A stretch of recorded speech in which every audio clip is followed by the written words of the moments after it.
Eu sou Mário Persona e essas são as respostas que eu dei aos que me perguntaram sobre a Bíblia. Você escreveu perguntando o que seriam as testemunhas de Jeová. Esta é uma religião que usa a Bíblia de forma deliberadamente equivocada e engana os seus adeptos.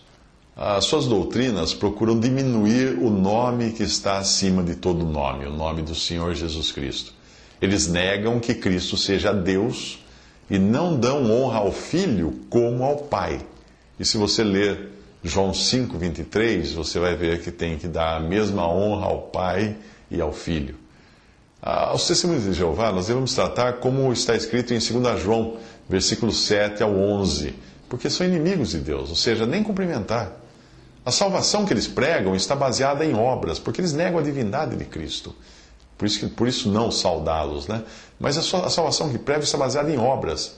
Principalmente uma obra que é de divulgar a doutrina da Sociedade Torre de Vigia e fazer novos escravos para aquela organização. Existe até um ranking, né? Uma premiação ou uma escala dos melhores do mundo na prática da distribuição de literatura. Entre eles tem isso. A isso eles chamam de pregar o evangelho. Exceto para um suposto grupo de 144 mil membros da organização, os membros comuns não têm nenhuma esperança de viver no céu e o máximo que eles almejam é um lugar no reino de 1000 anos que acontecerá aqui na terra. Eu normalmente não perco meu tempo escutando os membros dessa seita porque eu não vou aproveitar nada do que eles falam. E mesmo que uma porcentagem do que eles digam possa ser encontrada na Bíblia, nós não devemos dar ouvidos a eles. Por quê? Lembre-se de que veneno de rato é feito com 90% de milho e 10% de veneno. Você vai comer veneno de rato porque ele tem bastante milho? Se você perguntar alguma coisa a eles, a resposta virá de um livro que eles têm, que é especialmente preparado com respostas para as principais perguntas das pessoas. Alguns levam o livro naquela pastinha que eles andam sempre, mas eles não mostram esse livro para vocês, não usam esse livro publicamente. Quando eu conversei com algum, foi apenas para fazer com que ele ouvisse o Evangelho da graça de Deus. E eu fiquei batendo sempre na tecla de que Cristo veio ao mundo salvar os pecadores e que é preciso crer nele na sua obra consumada na cruz. Eu sempre procurei não ir atrás deles quando desejam entrar no terreno da profecia, porque eles não vão entender a profecia enquanto não se converterem a Cristo. Aqui vão algumas coisas que os testemunhos de Jeová creem. Veja como eles diferem daquilo que a Bíblia ensina. Um erro das testemunhas de Jeová. O Espírito Santo é uma força ativa e impessoal de Deus. Isso foi publicado numa das revistas dele. Refutação a esse erro. O Espírito Santo é uma pessoa divina que pensa, sente, sofre, fala. Veja, por exemplo, servindo eles ao Senhor e jejuando, disse o Espírito Santo: apartai-me a Barnabé e a Saulo para a obra que os tenho chamado. Atos 13:2. Como uma força ativa vai dizer alguma coisa. Outra passagem: não entristeçais o Espírito Santo de Deus, no qual estáis selados para o dia da redenção. Efésios 4:30. Como uma força ativa vai ficar triste. Um outro erro da testemunha de Jeová: somente os membros da organização serão salvos. Claro, né? Como toda religião falsa tem isso. Refutação a esse erro: o único meio de salvação é a pessoa de Jesus Cristo. Graças à sua obra na cruz, nenhuma organização pode salvar ninguém. Por quê? Porque em nenhum outro há salvação, porque também debaixo do céu nenhum outro nome há dado entre os homens pelo qual devamos ser salvos. Atos 4, versículo 12. Mais um erro das testemunhas de Jeová: Jesus foi um anjo que se tornou um homem. Jesus foi o único homem perfeito, mas não foi Deus em carne. Isso estou citando de trechos de publicações deles. Agora a refutação: Jesus é Deus. Assim como o Pai é Deus e o Espírito Santo é Deus. Não há como você entender isso, que há um Deus em 3 pessoas. Não há como entender, porque é pela fé que nós aceitamos isso. No princípio era o Verbo, e o Verbo estava com Deus, e o Verbo era Deus. João 1:1.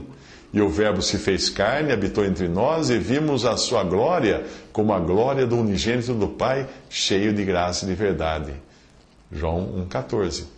O que era desde o princípio, o que ouvimos, o que vimos com os nossos olhos, o que temos contemplado e as nossas mãos tocaram da palavra da vida. 1 João 1:1. Outro erro das testemunhas de Jeová: Jesus não voltou da morte no seu corpo físico. Isso eles mencionam numa das suas publicações. Outra menção, outra citação de uma publicação deles: Jesus foi ressuscitado não como criatura humana, mas um espírito. Percebe? Refutação a isso: a visão do Senhor ressuscitado foi um privilégio apenas dos discípulos. Ele ressuscitou num corpo físico, diferente do que tinha antes, porque era capaz de atravessar portas e paredes, mas igualmente físico, palpável, tangível. Não era um espírito apenas. A Bíblia fala: 8 dias depois, estando outra vez os seus discípulos dentro e com eles Tomé, chegou Jesus, estando as portas fechadas, apresentou-se no meio e disse: paz seja convosco. Depois disse a Tomé: põe aqui o teu dedo e vê as minhas mãos, e chega a tua mão e põe-na no meu lado, e não sejas incrédulo, mas crente. E Tomé respondeu e disse: Senhor meu e Deus meu. João 20, 26. Mais uma passagem sobre isso: então eles apresentaram-lhe parte de um peixe assado e um favo de mel, o que ele tomou e comeu diante deles. Lucas 24, 41, 42. Mais uma: depois foi visto uma vez por mais de 500 irmãos, dos quais vive ainda a maior parte, mas alguns já dormem. 1 Coríntios 15, 6. Outro erro da testemunha de Jeová, uma outra passagem de um texto deles: Jesus retornou à Terra invisivelmente em 1914. Essa é comum a muitas religiões, né? Falar que Jesus já voltou, estava por aí. A refutação a isso: muitas religiões alegam que Cristo voltou. No caso da testemunha de Jeová, isso foi previsto numa falsa profecia que, depois da data anunciada, precisou receber a adição do invisivelmente, para eles não voltarem atrás. Eles tinham profetizado que Jesus voltaria à Terra em 1914. Quando não voltou, mudaram o texto para que Jesus voltou à Terra invisivelmente. Marcos 13, 21 alerta: e se alguém vos disser, eis aqui o Cristo, ou ele ali, não acrediteis. Outro erro da testemunha de Jeová: a Trindade não existe. Escreve um dos textos dele. Refutação: a existência da Trindade foi revelada no batismo do Senhor Jesus. O Espírito Santo desceu na forma de uma pomba, pousou sobre ele, Deus Pai declarou: este é meu Filho amado, em quem me comprazo. E João 20, 17 também revela que o Pai é uma pessoa distinta e que é Deus. 1 João 5, 20 revela que Jesus é uma pessoa distinta e que é Deus. E muitas passagens revelam que o Espírito Santo é uma pessoa e é Deus.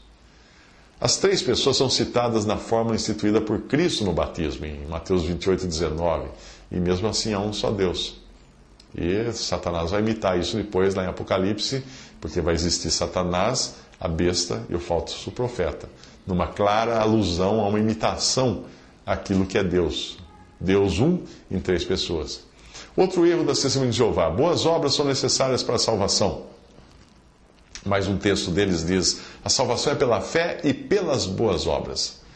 Refutação a isso: as boas obras não salvam, apenas podem ajudar a revelar se uma pessoa é salva, em função dos frutos visíveis da sua transformação. E é muito claro isso, porque pela fé, pela graça sois salvos, por meio da fé. E isto não vem de vós, é dom de Deus, não vem das obras, para que ninguém se glorie, porque somos feitura sua, criados em Cristo Jesus para as boas obras, as quais Deus preparou para que andássemos nelas. Efésios 2, de 8 a 10. Mais um erro da testemunha de Jeová: a alma cessa a sua existência na morte. Não existe inferno de fogo onde os condenados serão punidos. Uau! A refutação a isso é que o inferno foi criado para Satanás e seus anjos, mas os homens também acabarão lá. Inclusive as testemunhas de Jeová, se não se converterem. Mas não era essa a intenção de Deus original. Deus criou para o diabo e seus anjos o lago de fogo. Mesmo assim, não há fim para a alma ou para o fogo. Não há extermínio da alma. Nem a alma é exterminada, nem o fogo eterno vai ser exterminado. A palavra-chave aí é nunca. Assim como o salvo nunca perderá sua salvação, o condenado nunca ficará livre da sua condenação. O Senhor falou assim: se a tua mão te escandalizar, corta, melhor é para ti entrares na vida aleijado do que tendo 2 mãos, ires para o inferno ou lago de fogo, para o fogo que nunca se apaga, onde o seu bicho não morre e o fogo nunca se apaga. Isso está em Marcos 8, 43 a 44. Outra passagem ele diz, ele tem a pá na sua mão e limpará a sua eira, juntará o trigo no seu celeiro, mas queimará a palha com fogo que nunca se apaga. Lucas 3,17. Outro erro das testemunhas de Jeová, somente 144 mil testemunhas de Jeová irão para o céu. Muitos vão ficar de fora então, né? Mas vamos à refutação para isso. O texto de Apocalipse mostra claramente que esses 144 mil são israelitas das diferentes tribos de Israel. Não são gentios salvos e pertencentes ao corpo de Cristo, que é a igreja, cuja porção é celestial. Lá diz assim, ouviu o número dos assinalados, e eram 144 mil assinalados, de todas as tribos dos filhos de Israel. Da tribo de Judá havia 12 mil, da tribo de Ruben 12 mil, da tribo de Gad 12 mil e assim por diante. Mais um erro das testemunhas de Jeová, a transfusão de sangue é pecado. Isso é o que eles dizem. Refutação, a passagem bíblica do Antigo Testamento e a confirmação no Novo Testamento mostra claramente tratar-se de comer sangue. Comer sangue. Confundir o ato de comer com uma transfusão, que pode nem ser de sangue, mas de um derivado de sangue, um plasma, por exemplo, é um erro grosseiro. Veja lá em Deuteronômio 12, fala assim, somente esforça-te para que não comas o sangue, pois o sangue é a vida, pelo que não comerás a vida com a carne. Mais outro erro da testemunha de Jeová. É possível perder sua salvação. Esse não é só da testemunha de Jeová, esse é um erro de muitas denominações, principalmente pentecostais.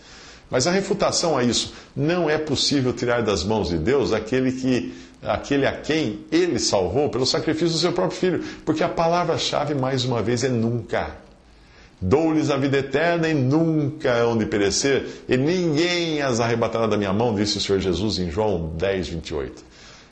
Quanto aos versículos que você citou, os 144 mil, são exatamente o que diz a palavra em Apocalipse 7, de 4 a 8. Todos são judeus. E além de judeus convertidos, haverá também uma multidão de gentios convertidos, em Apocalipse 7, 14. Mas isso é depois do arrebatamento da igreja, isso é depois, quando Cristo vier para reinar. A ordem dos acontecimentos é mais ou menos assim. Acontece o arrebatamento da igreja, em 1 Tessalonicenses 4, 17, que inclui todos os salvos por Cristo, ficam na terra os que ouviram o evangelho e não creram, inclusive os testemunhos de Jeová, e também os que não ouviram o Evangelho, não tiveram oportunidade, portanto, de crer, de estar entre os salvos da igreja.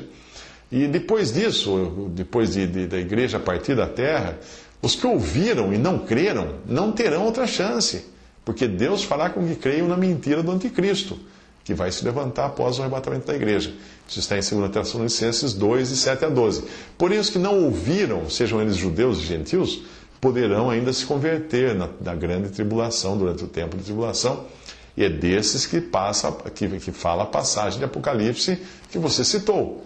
No final da tribulação, da grande tribulação, nós voltaremos com Cristo. Os que creem voltarão com Cristo para julgar as nações, e aí terá início o milênio, que é o reino de Cristo sobre a terra. Os cristãos, a igreja, não participará do reino na terra como súditos, não, mas reinará com Cristo sobre a terra. 2 Timóteo 2,12. Visite respondi.com.br. Visite 3minutos.net.